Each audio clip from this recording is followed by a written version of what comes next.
his condolences. Karibu sana.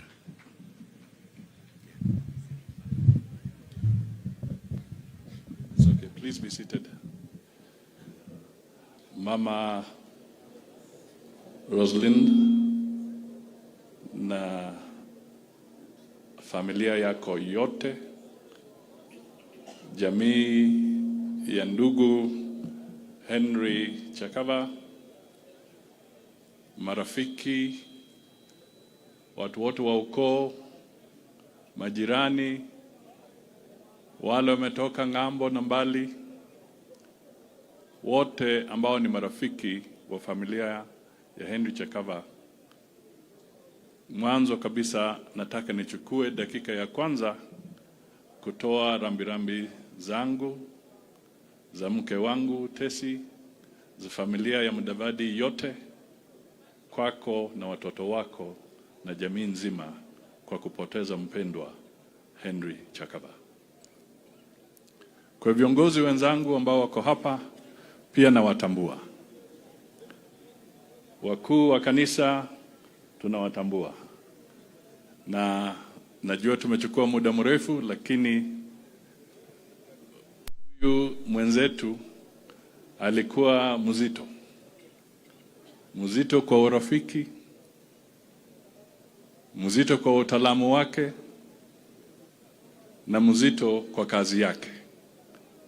Kwa hivyo saa zingine mazishi kama hayo yanakuwa mazito kwa kila mtu, lakini tunaomba radhi, tutafupisha sasa ili tumalize. Sitaki kurudia kwa yale yote ambayo amesema, kwa sababu nitakuwa nikirudia sana. Wengi wameeleza vizuri hata kuniliko.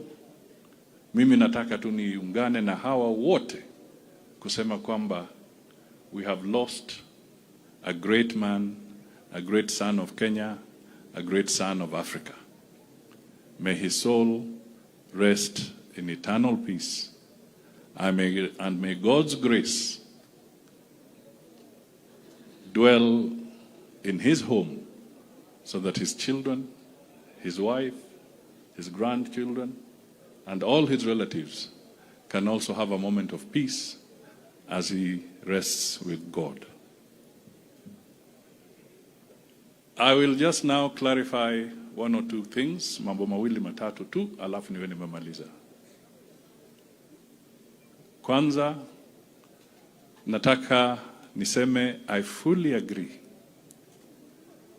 that Henry Chakava deserves his space in the Hall of Fame.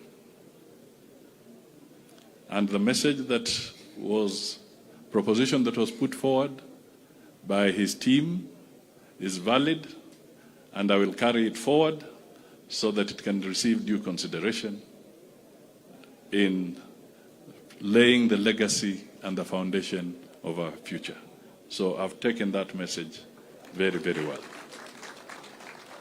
I also want to confirm that I will enjoin myself with what was proposed even for the cultural center or memorial center bearing Henry's footprint.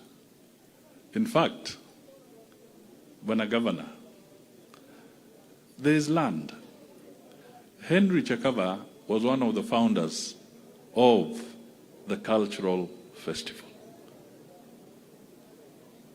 The county government has given the cultural festival almost 5-6 acres at Mbale. Instead of going to evict people, why don't you make the whole part of the whole complex also integrate the center that we are talking about that would bear Henry Chakava's title? That will speed up the process.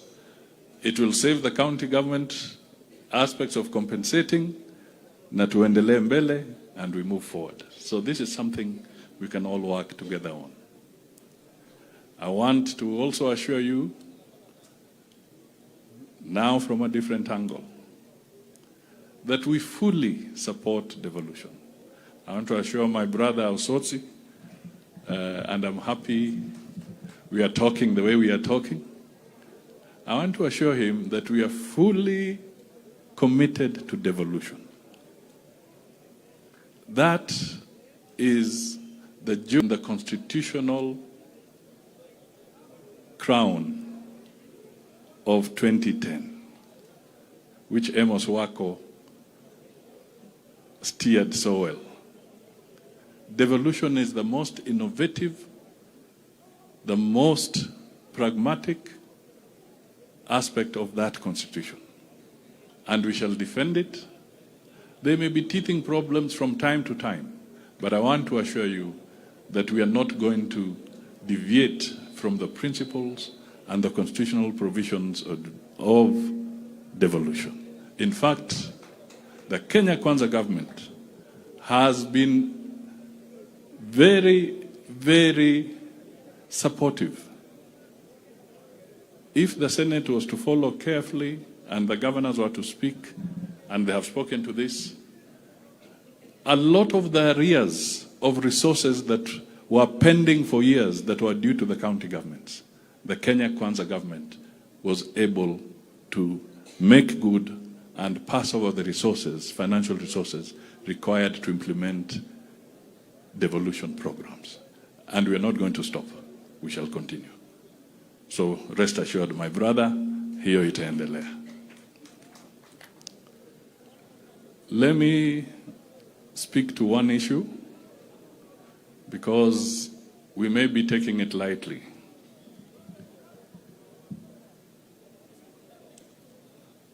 What should drive us, especially as a nation, is our national interest. Dr. Henry Chakava had a footprint in publishing, and he had friends beyond our borders. He had a calling, and he focused on what it was. To be able to get Africa speak and tell its story in different ways and different means, but for longevity and for many people to understand. Because if you do not tell your story, nobody will tell it for you. So he contributed to making sure that Africa can tell its story. This issue about the African Union chairmanship, my brothers and sisters, let's take it seriously. Let's take it very seriously. It is not about getting Raila Odinga a job. Please, you're missing the point. What we should ask ourselves is this: is it in our interest as a nation to offer leadership like other African countries have offered to the African Union, to the continent? Is it our national interest? Is it? And I'm asking. If it is in our national interest, then we bank that, and we realize it is in our national interest to provide leadership to the African Union on behalf of Kenya, and on behalf of the East African region, and on behalf of the continent. The second thing is this: a government is the member of the union, not an individual.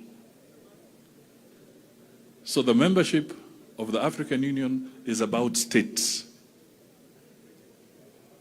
All the 55 states in Africa are the ones that constitute the African Union. So it is not about Musalia, it is not about anybody. It is now about Africa, and in our context, it's about Kenya. So the third question that we ask, then, does Raila fit the bill? If you have been given an opportunity as a region, as a nation, does he fit the bill? So, if you are to ask me, my position is, yes, he does. He has strong Pan-African credentials. As I said somewhere else before, Raila has seen both hot and cold. Raila has also shown the capacity to reconcile. He has a wealth of experience that can be of value to the African Union, where you see a lot of conflict, left, right, and center. So, if that is the case, then you must ask yourself, is it then in our national interest to front the name of Raila?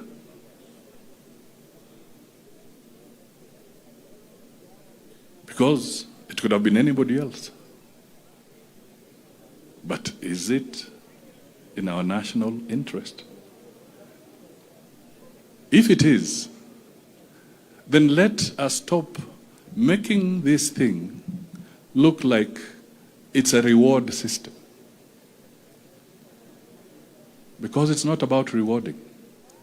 It's about offering distinguished service to the African Union, where there are so many challenges relating to conflict.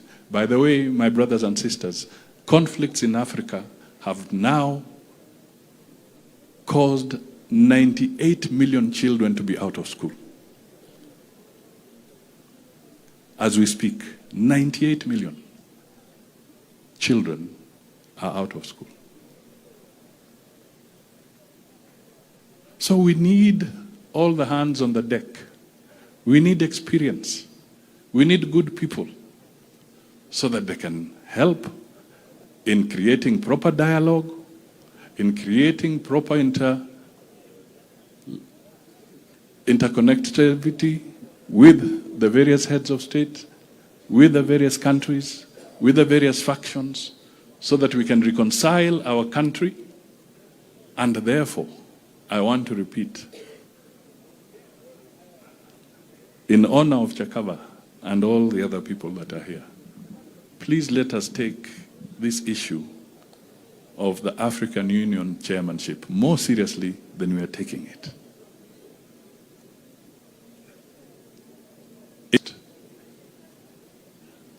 That is my plea to you, and I hope what I have said will resonate with all reasonable men and women of this country, so that we can focus and get our act together. Communication has brought in different things nowadays. What we are speaking here, maybe somebody in Morocco is already listening. What we are saying here, maybe our neighbor in West Africa is at it, and another one in South Africa is. So be careful, because what you say may undermine our national interest. Pana ropoka tu, kila pahali, as if it's a village agenda. This is a matter of national interest. So, I rest my case. May our good brother Henry Chakava's soul rest in eternal peace. May the family also get comfort in what they do. And may we all work as a country, as a united people. Because in all this that I have said, I will eventually get some strict instructions, which I have already got anyway, that at the end of the day, the head of state is William Samoei Ruto. They have had their stiff competition with Raila in matters local politics or national politics. But on matters of national interest, they have seen it fit to pull together, to work together, so that we present a united front in the context of our national interests. So, ladies and gentlemen, the AU chairmanship is serious business. God bless you all. Muende nyumbani vizuri. Asante.